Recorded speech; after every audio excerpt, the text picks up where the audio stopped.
In a government office in Copenhagen, a caseworker slides a document across a desk. It is an offer written in the plain language of Danish law. Leave the country permanently, and the state will pay you more than 152,000 kroner. That figure, roughly 20,000 euros, is the headline number of Denmark's Repatriation Act, a piece of legislation first passed in 1999 and expanded steadily in the years since.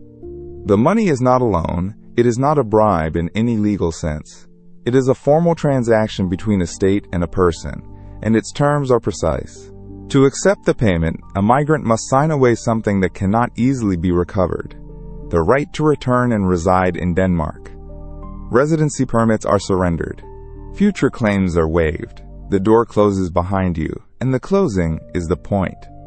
Denmark presents this as generosity. The sums cover far more than a plane ticket. They fold in reintegration grants, housing support in the country of origin, sometimes monthly payments stretching across the first years after arrival. On paper, it looks like a soft landing. But strip away the framing, and a harder question sits at the center of the room. This is a policy that assigns a price to belonging, and then invites people to sell. The migrants who sit across that desk are not abstractions. They are Somali families who have lived in Aarhus for a decade, Iraqi men whose asylum claims stalled, elderly residents weighing whether their futures lie in Denmark or in a homeland they last saw 20 years ago. Each of them faces the same arithmetic the state has laid out, and each must decide what a permanent departure is worth. Denmark did not invent voluntary return, but it has pushed the model further and paid more openly than almost anyone in Europe, which is precisely why capitals from Stockholm to Vienna now study its files. The offer is clear. The mechanics, however, are anything but simple. Behind the single headline figure lies a layered structure of lump sums, installments, and conditions, a financial architecture designed to move human beings across borders. To understand the choice, you first have to understand exactly how the money works.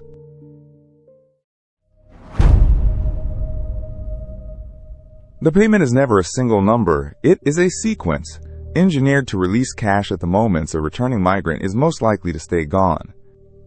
In Denmark, the structure begins with a departure grant, paid as the person leaves.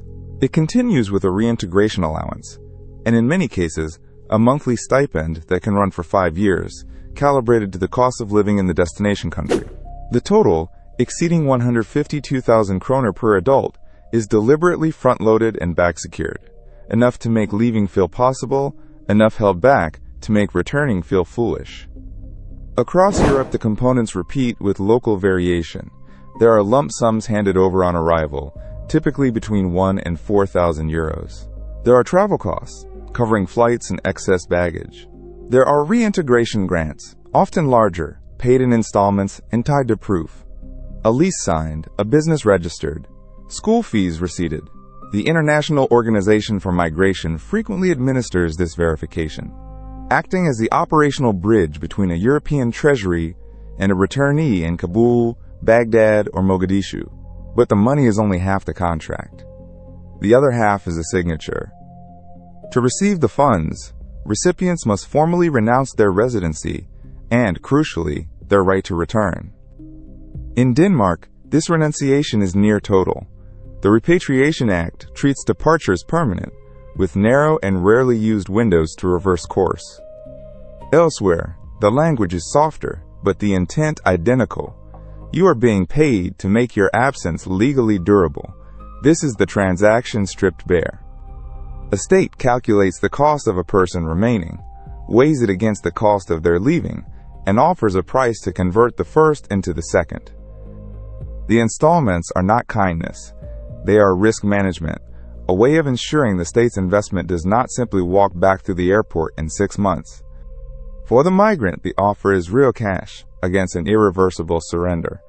For the government, it is an accounting question dressed as compassion. And to see how the largest programs actually run these numbers at scale, we turn from Denmark's headline sums to the industrial machinery of France and Germany, where tens of thousands leave each year.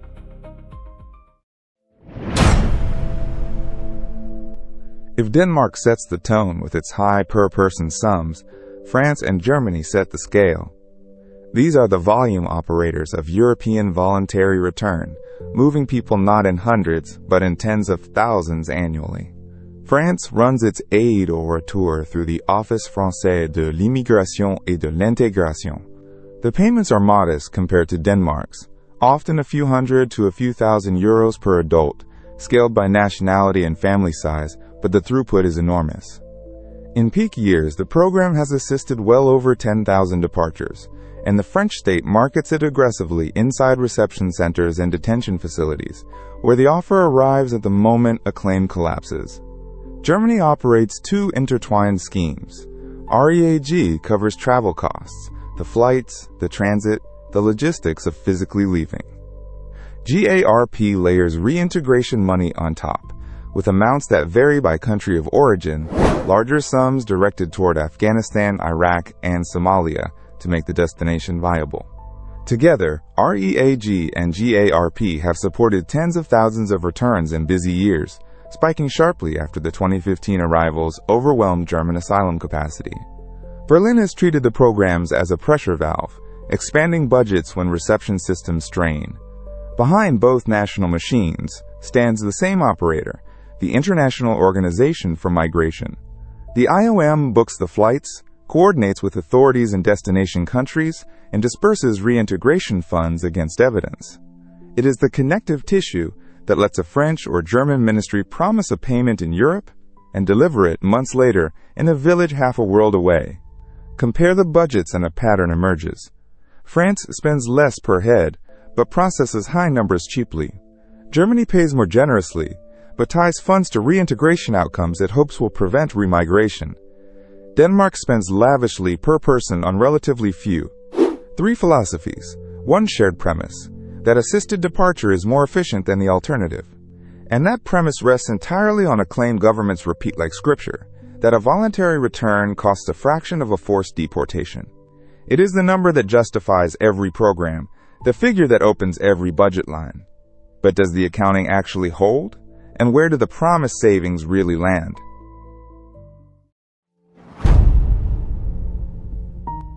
The argument is seductive in its simplicity. A forced deportation, governments say, is expensive. It requires detention, sometimes for months. It demands legal processing, appeals, escorts, chartered aircraft, and cooperation from destination countries that may refuse to accept returnees at all.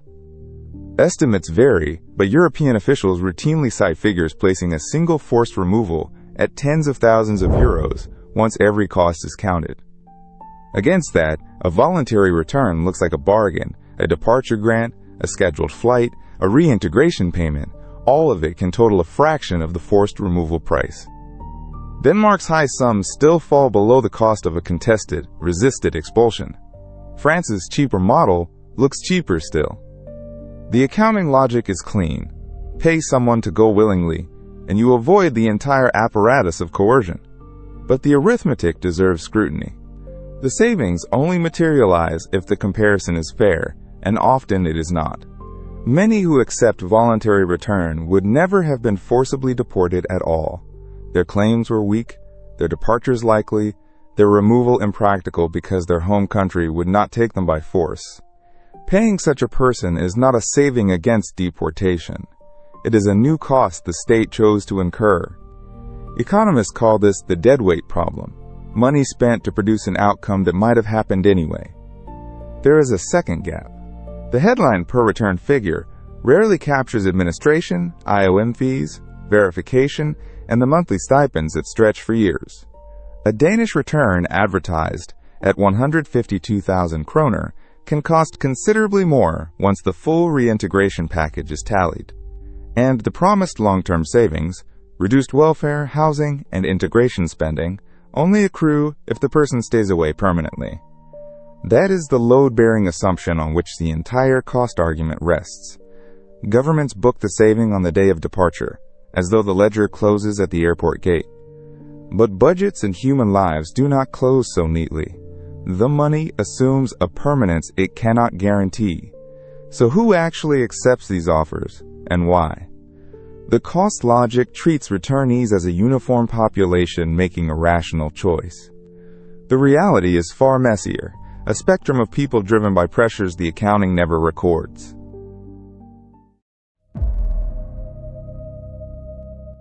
The people who accept these offers do not fit a single profile, and that inconvenient truth undermines the neat models on which the programs are sold. At one end sit failed asylum seekers, those whose claims have been rejected, whose appeals have run out, who face a choice between an uncertain future in limbo and a plane ticket with cash attached.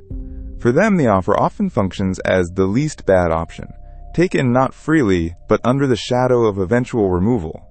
At the other end are long-settled residents, people who have lived legally in Denmark, Germany, or France for years, sometimes more than a decade.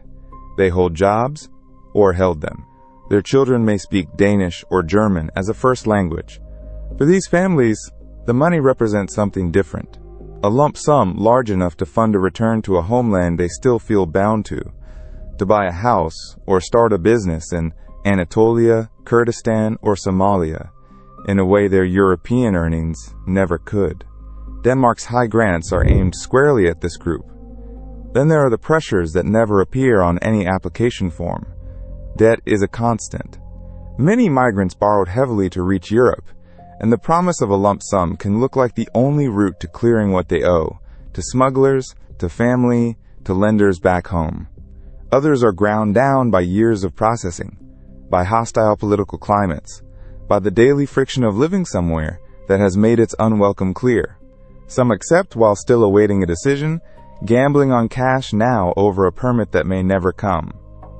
This is the uncomfortable center of the word voluntary. A person crushed by debt, facing rejection, worn thin by uncertainty, and then handed 20,000 euros to disappear. How free is that choice? Governments record only the signature. They do not record the desperation behind it. And the programs assume that whoever says yes will build a stable new life and never come back. But a significant share do exactly the opposite. They return, the money runs out, and the journey begins again, the failure the entire system was designed to prevent.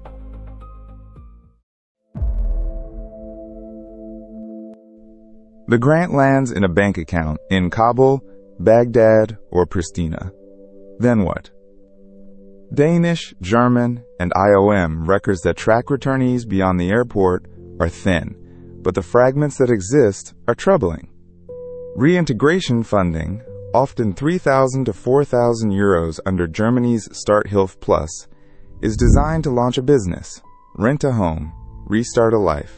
In practice, follow-up surveys by the IOM and by researchers at the Danish Institute for International Studies find that a substantial share of the money is gone within 3 to 6 months. It covers accumulated debts owed to smugglers, medical bills, and the immediate demands of extended families who expected a returning migrant to arrive wealthy. The shop that was meant to open never opens. The tools bought with the grant are sold to buy food, and when the money runs out, the original conditions that drove departure, unemployment, insecurity, absent services, remain exactly as they were. Some returnees simply leave again.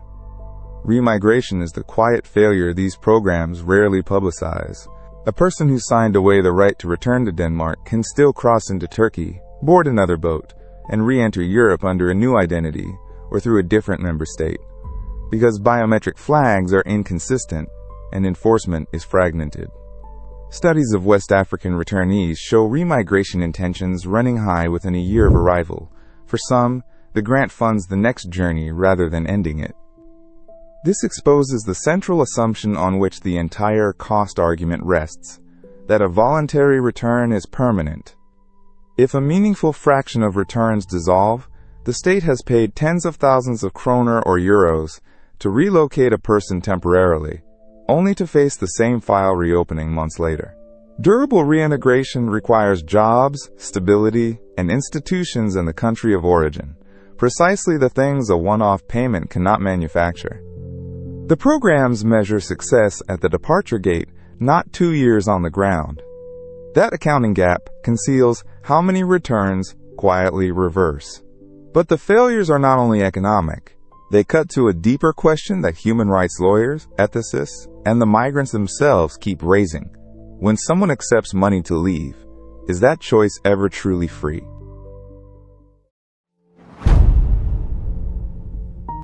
Voluntary.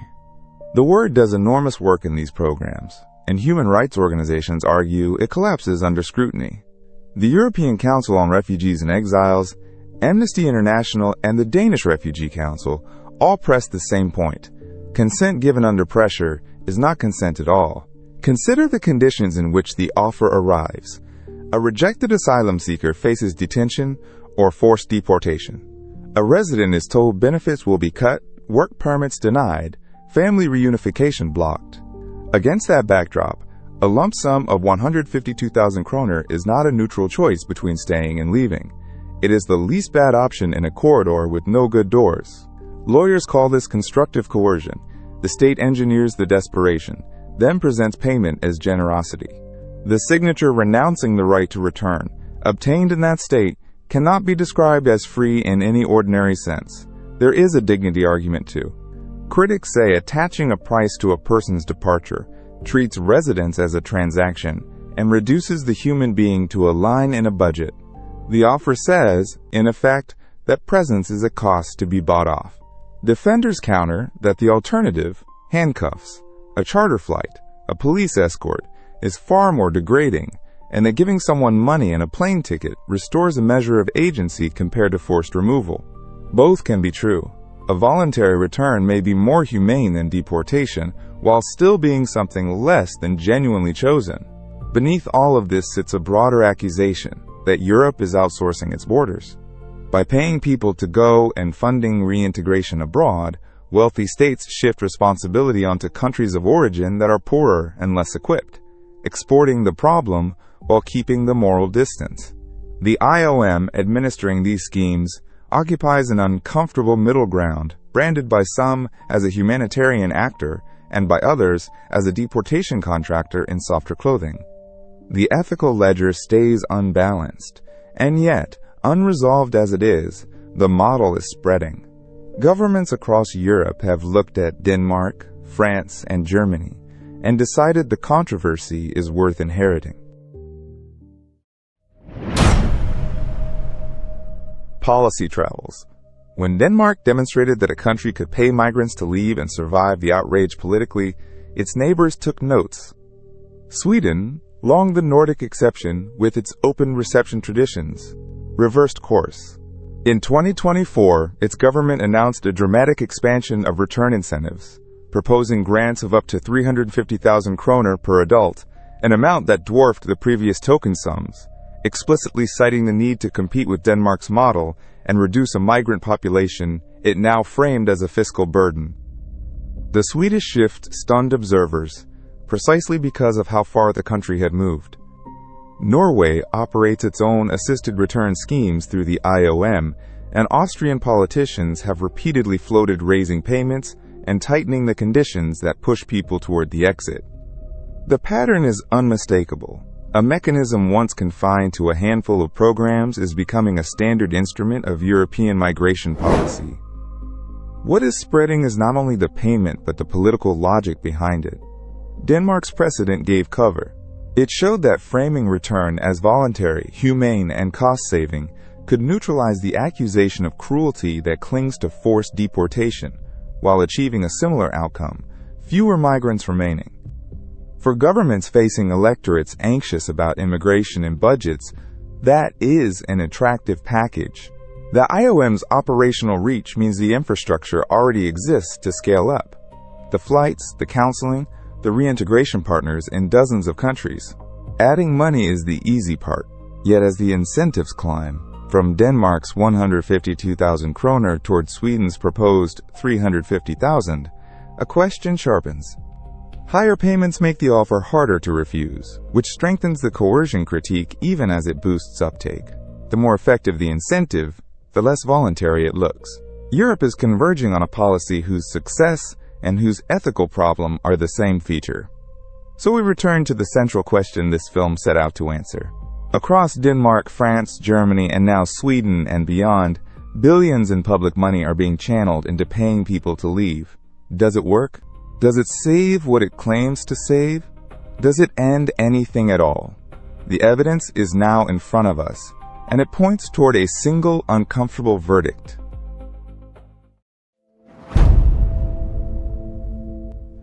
Weigh the evidence. On one side, governments present a clean equation. A voluntary return costs a fraction of a forced deportation, so paying people to leave saves money and spares them the indignity of handcuffs. The numbers, taken at the departure gate, appear to support this. Denmark, France, and Germany each move tens of thousands of people yearly, and each cites budgets that look modest beside the cost of enforcement. On the other side stands everything this film has documented. The promised savings assume permanence, yet returns fail. Grants vanish within months, and remigration quietly reverses departures that were counted as final.